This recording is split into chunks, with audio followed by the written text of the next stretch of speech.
What makes me an American? Such a question like this one is one that I have never been able to answer. Is it because of my US citizenship, the American schools I have gone to, or something more? Throughout all of the applications and surveys I have done, I have checked the box Asian American without a second thought. But this part of my identity has never been clearly defined, as well as the American dream. My view on what it means to be an American and how the American dream oppresses or inspires individuals has changed and may influence my future as a voter. After reading the text this semester, I now believe being an American means residing in America while having the will to make use of the opportunities that America offers if they could not already. The opportunities can include things from schooling, job opportunities, the right to vote, or simply freedom. But before I believed that being an American meant you were simply born in America. One text that has influenced me to think this way is Elizabeth Cady Stanton's Declaration of Sentiments, drafted during the Seneca Falls Declaration in 1848.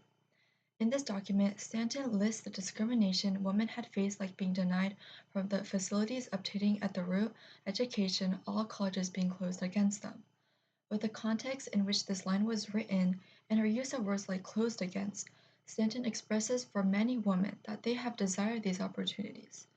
Moreover, they did not like that these facilities were not open to them even though they were citizens of the United States, suggesting that they are Americans who desire and deserve opportunities like education that America can provide. Another text that impacted me is Langston Hughes' poem Let America Be America Again. Throughout his poem, Hughes emphasizes that America had not been the America it was supposed to be, especially for people like him. As a farmer, bondsman to the soil of America, he sought a home where he himself is free. This meant that while he resided and worked in America, a place he called home, he did not have the freedom that he desired, longing for America to be the land of opportunities it was supposed to be. With this poem, I was once again reminded that the people who lived in America would want to make use of the opportunities and rights America can offer, even though some of them were not allowed to, creating my definition of an American. Currently, I believe that the American dream inspires individuals to reach their goals as they define themselves as Americans. But before I started the semester, I believed that the American dream was simply a concept that did not inspire nor oppress any individual, since that was the case for me. After reading Frederick Douglass's speech, What to the Slave is the 4th of July, I now believe that the American dream inspires individuals, even if an American does not have the full access to America's opportunities and resources. There have been multiple times in history where the promised American dream was simply not achievable for certain groups of people. However, it's because of all this that many people have felt the need to stand up for their people, motivated by motivated to reach their goals anyway. When Frederick Douglass was asked to speak at the Rochester Ladies Anti-Slavery Society a day after the 4th of July, Douglass took that as an opportunity to declare that the holiday is not a day African Americans can celebrate, like other Americans due to the discrimination they endured. The 4th of July is meant to be a cheerful holiday, celebrating the adoption of a founding document, the Declaration of Independence, 1776. This founding document promised that all men are created equal. They are endowed by their Creator with certain unalienable rights.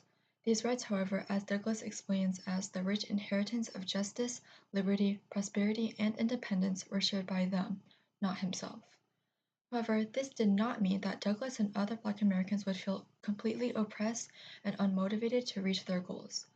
Motivated by a goal he still had to reach, Douglass drew encouragement from the Declaration of Independence, the great principles it contains, and the genius of American institutions, and did not despair of America.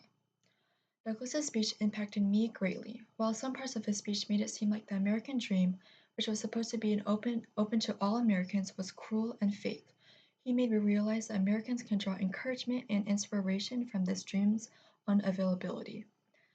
After a semester of reading numerous texts, I now have a different view and understanding of what it means to be an American, and how the American dream influences Americans.